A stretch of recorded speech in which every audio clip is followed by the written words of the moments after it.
Are you ready, baby? Nope. Yeah, yes. I celebrate your birthday. I'm hungry. Hey guys. We're gonna go to dining with Orcas. That means we're gonna have lunch with the Orcas. Wow.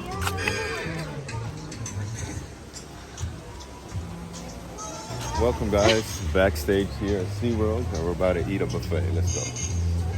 We're gonna eat with the Orcas.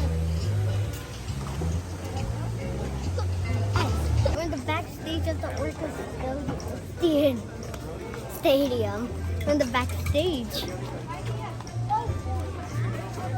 So they're right now getting ready to perform for the nether stage. But right now they don't have enough time because we're gonna see them. Oh my gosh, look at the tiny butters. You want potato sour? Come on, baby.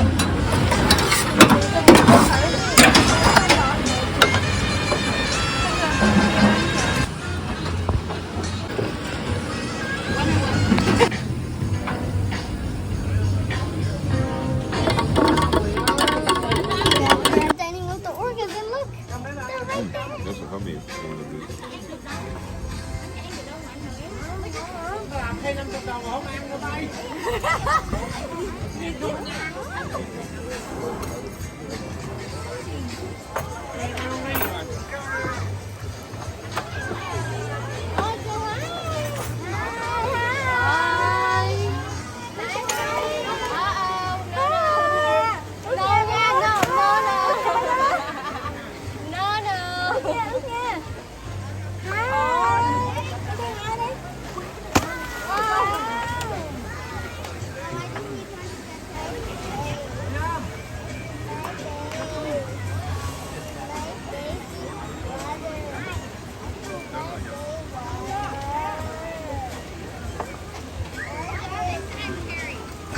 Sakari, and Kamea. Now Takara is the matriarch of our pod, which means she's the leader of the rest of the whales. She is also mother to both Sakari and Kamea. Takara is our oldest whale at 32 years old.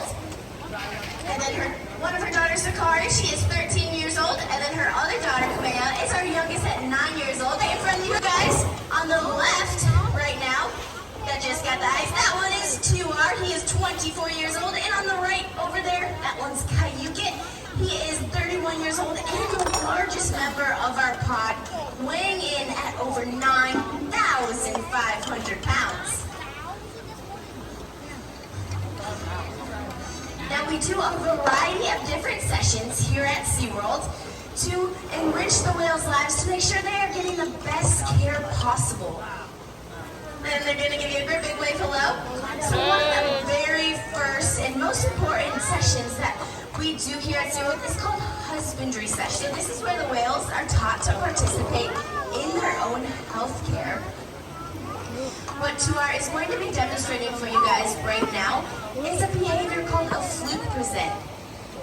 Now this is one of the husbandry behaviors that we train the whales because in this position, they have shallow veins that run on the white underside of their tail flukes.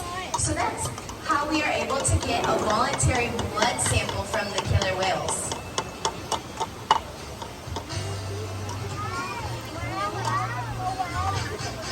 Now we also train our whales on a variety of other different husbandry behaviors, whether that's just a variety of different, body lineups. So we are able to give their bodies a look over every single morning to see if there's any nicks or scratches on them. Now currently, Tuar is playing with a piece of Jello. So this is called a secondary reinforcer. Now you might notice that in this position you can see his dorsal fin on his back there. That is made out of cartilage-like material, so kind of like our ears, it's made out of fibrous connective tissue. So there's no bones or muscle structures in that dorsal fin. A lot of people wonder why it's curved over to that one side. And that's just because they don't have control over their dorsal fin whatsoever.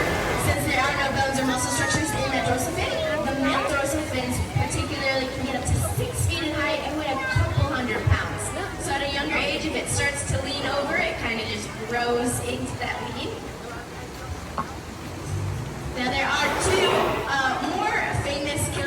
in the wild called port and starboard because their dorsal fins have collapsed over dorsal fins to one side or the other. And they're actually found usually off the coast of South Africa. What Casey's holding right now is an environmental enrichment device that is one of our killer whale-sized toys for our killer whales to play with. So that is something that they seem to enjoy. Now you may have also noticed that while Cayuget was in the slide out, could anybody see where his eyes were? Does anybody have a wild guess of where their eyes were? They are relatively small compared to their body, so they have those white eye patches on the sides of their head. Sometimes people think that's their eyes. They're actually not. Their eyes are located right in front of that white eye patch and a little bit down. Those white eye patches are also known as false eye patches. So out in the wild, like I said, they could eat anything since they are the apex predator. Here's a good look at his eyes right there in front of that white eye patch.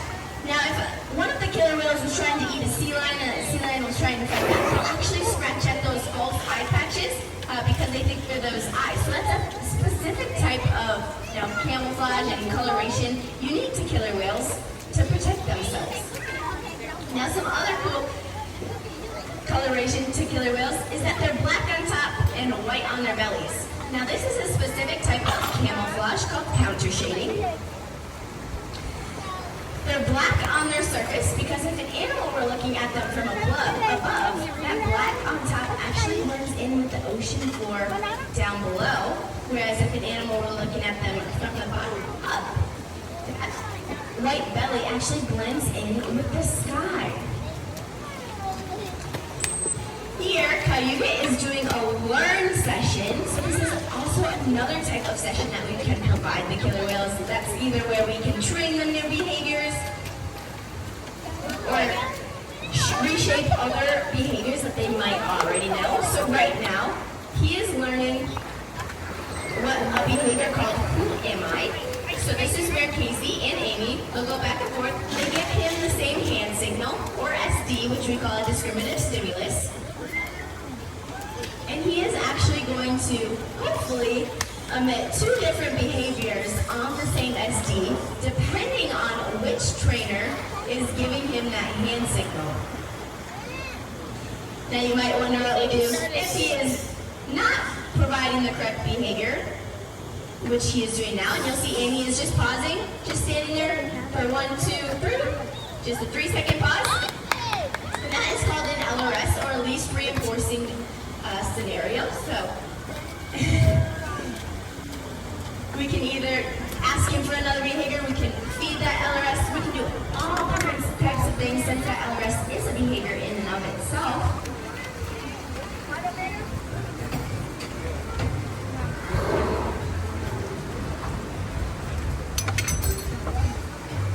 Alright, while Cayuget is in this ventral position, take a look at the center of his belly.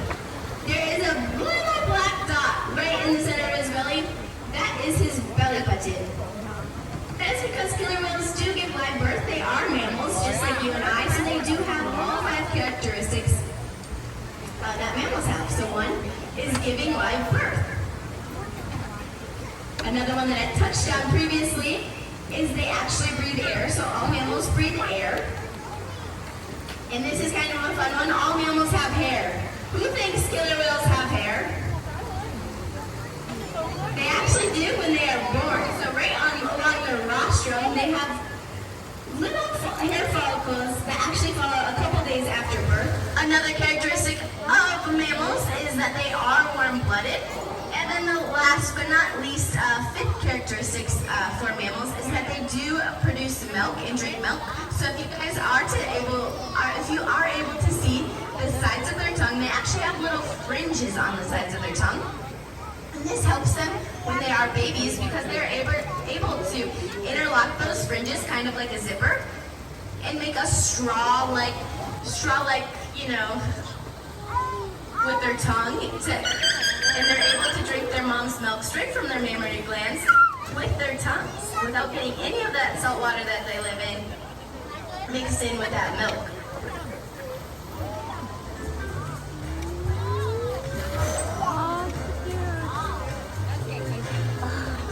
another very important session that we are able to do here at SeaWorld. It kind of goes along with the husbandry sessions and, taking the best care of them, providing the best care. That is called an exercise session. So much like you and I, we need to get our exercise daily. Same with the killer whales.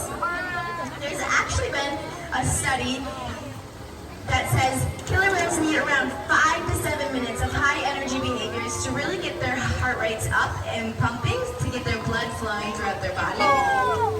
But get those cameras out, take some pictures of Kayuki here.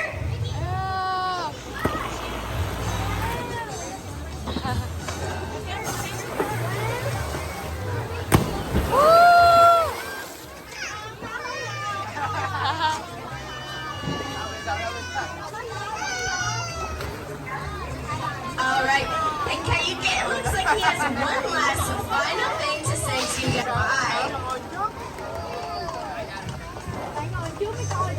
And ladies and gentlemen, thank you so much for hanging out with us today and eating your lunch with us as well as the